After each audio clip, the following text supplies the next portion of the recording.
guys lah nyuruhin gue bawa Lawang Sewu.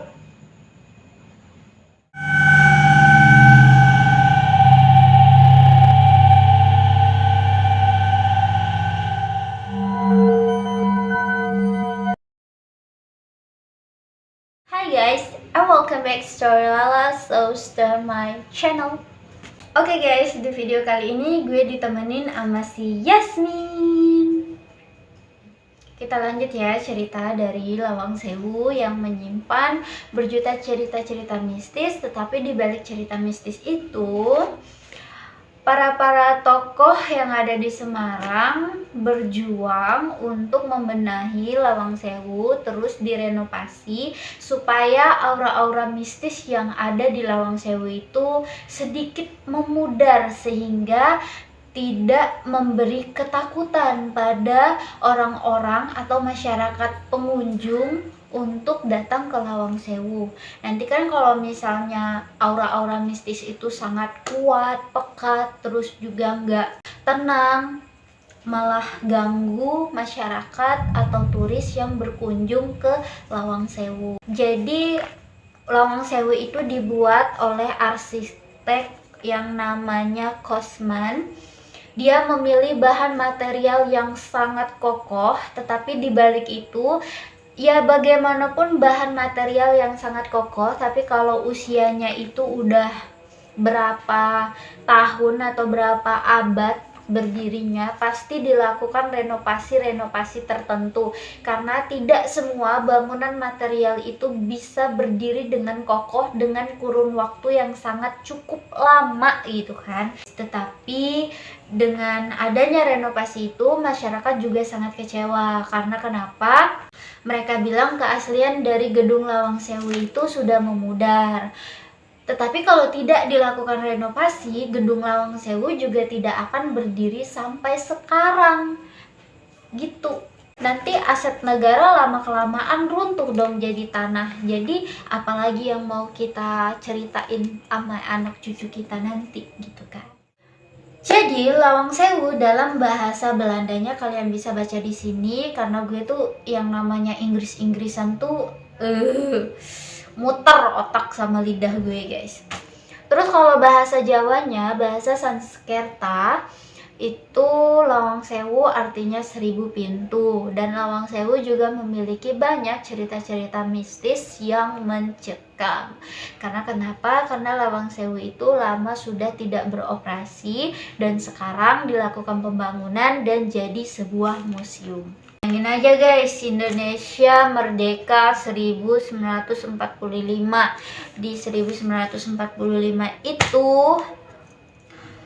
Indonesia merdeka, terus diambil alih nih sama masyarakat Indonesia yang namanya Lawang Sewu, dijadikan Dekari atau Jembatan Kereta Republik Indonesia pada tahun 1992.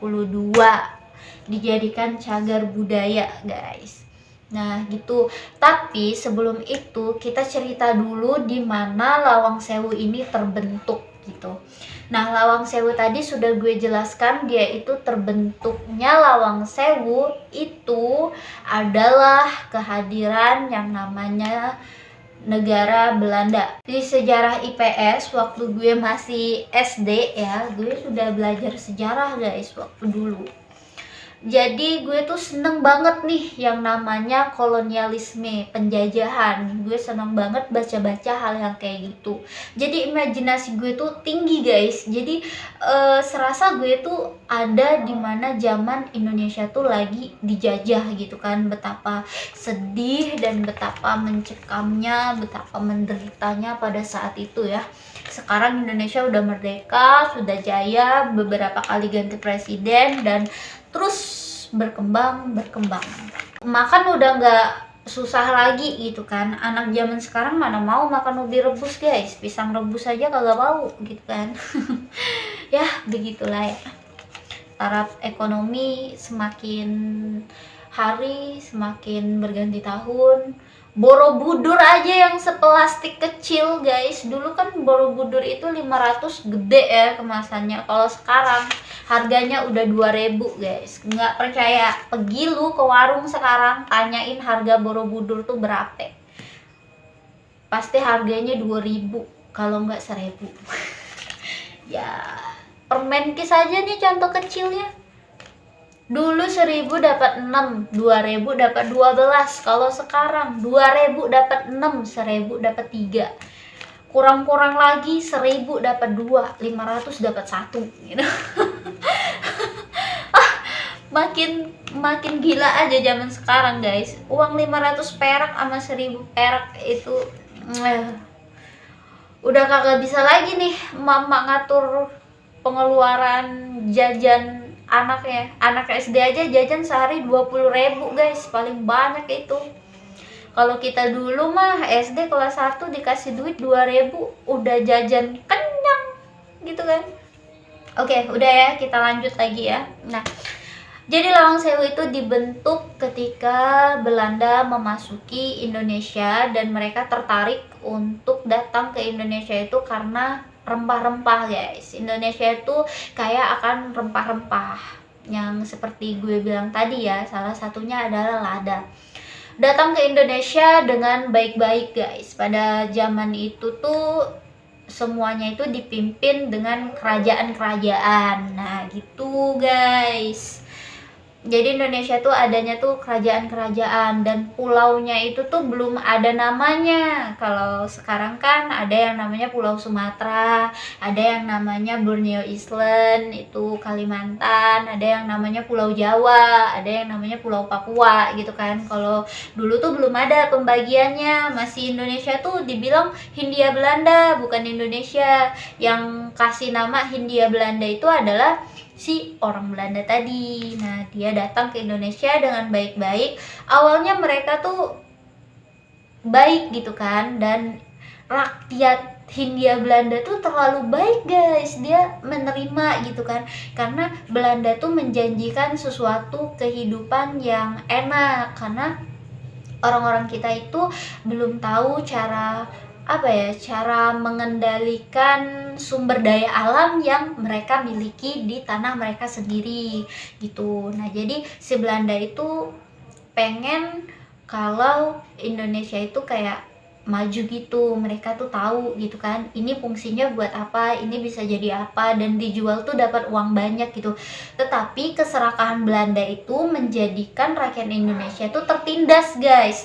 Nah, lama kelamaan si Belanda ini tuh ngelonjak gitu kan. Mereka tuh memperkerjakan rakyat kita tuh dengan kerja rodi, kerja paksa, kagak diberi makanan, kagak diberi uang. Jadi tuh harus bertani, bertambang, gali minyak, ini segala macam. Sampai-sampai di sana menjadi krisis sumber daya manusia, dimana banyak rakyat kita tuh kayak kelaparan, mati kelaparan. Dan para petani itu hanya digaji dengan sebongkah ubi. Ya lu bayangkanlah betapa menderitanya dulu tuh gitu. Nah, setelah itu nih lama kelamaan Belanda tuh kayak berpikiran bahwa ini tuh tanah gue gitu. Nah, dan dia juga kayak mana ya, dia juga berbaur sama petinggi-petinggi di Indonesia gitu kan, di Hindia Belanda maksudnya. Nah, dan orang kita juga menikah sama orang Belanda, tetapi sayangnya mereka tuh nggak tahu bahwa rakyat-rakyat kecilnya itu ditindas sama Belanda. Nah, disitulah menimbulkan para tokoh pejuang Indonesia, yang mana ada Cut Nyak itu dari Aceh, terus juga ada yang namanya R.A. Kartini, terus ya pejuang-pejuang wanita juga nggak kalah penting guys, di mana Indonesia itu mau merebut kemerdekaannya. Jadi pahlawan-pahlawan itu nggak cuman laki-laki, tetapi perempuan juga jadi pahlawan gitu kan. Nah gitu. Nah, kita balik lagi bagaimana pembentukan Lawang Sewu ini dibentuk untuk sebuah administrasi berjalannya perusahaan yang didirikan oleh Belanda di Indonesia. Pada tahun 1942 ternyata Jepang ini tahu nih negara mana lagi yang harus dijajah. Nah, targetnya adalah Hindia Belanda. Si Jepang ini juga masuk dengan baik-baik gitu kan. Dia menggali informasi dengan noni-noni Belanda. Nah, gue ceritain sedikit ya. Di sini juga ada cuplikan bagaimana rasa pengkhianatan yang dirasakan oleh Ivana. Jadi Ivana itu adalah salah satu noni Belanda yang dianya keluarganya sudah akrab juga sama orang Indonesia gitu kan, sama petinggi-petinggi yang ada di Indonesia.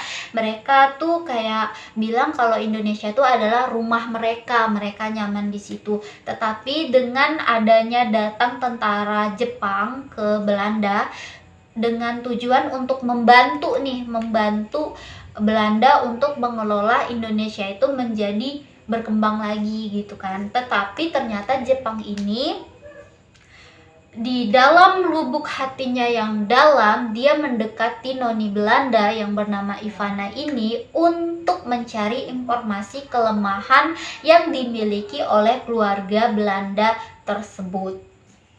Jadi disitulah dilakukan perlawanan, dan kalian tahu tidak hanya orang-orang Belanda yang dibasmi oleh tentara Jepang, tetapi orang-orang kita juga banyak mati. Siapa yang menentang tentara Jepang, mereka bakalan dieksekusi. Nah, jadi di bagian gedung B Lawang Sewu itu tempat eksekusinya orang-orang Belanda dan orang-orang kita. Dan tidak hanya itu, banyak juga noni Belanda yang mati kena penggal kepalanya sama tentara Jepang. Ada yang mati bunuh diri karena Jepang itu juga haus akan seksual. Kan noni-noni Belanda tuh cantik-cantik gitu kan. Terus juga orang-orang kita juga cantik-cantik. Karena kenapa?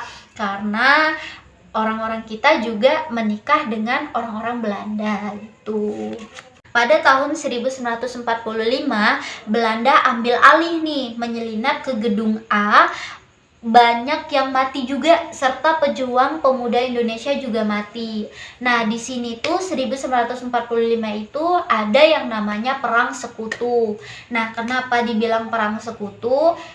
Karena Amerika Serikat juga membantu orang Indonesia. Nah, jadi sekutu inilah yang mengalahkan si Jepang, di mana terjadinya bom atom di kota Hiroshima dan Nagasaki, di mana kota itu sangat penting karena dia sudah kehilangan banyak hal untuk melakukan perlawanan. Dan disitulah dicabut benderanya menjadi merah putih, Indonesia Raya.